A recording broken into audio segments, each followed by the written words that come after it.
How to delete a memory in Photos on the iPhone 16 series.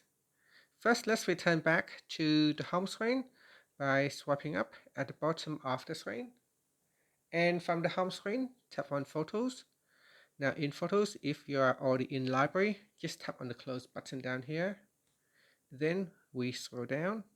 Now scroll down to the Memories section and then swipe across and choose a memory that you want to delete. So for example, this one here, touch and hold on that, then tap on delete memory, and then tap on delete memory. And here it said, are you sure you want to delete this memory? The items in this memory will still be visible in your photo library. This memory will be deleted from iCloud Photos on all your devices. So just select delete memory, and that's it. After that, you can swipe up to return back to the home screen.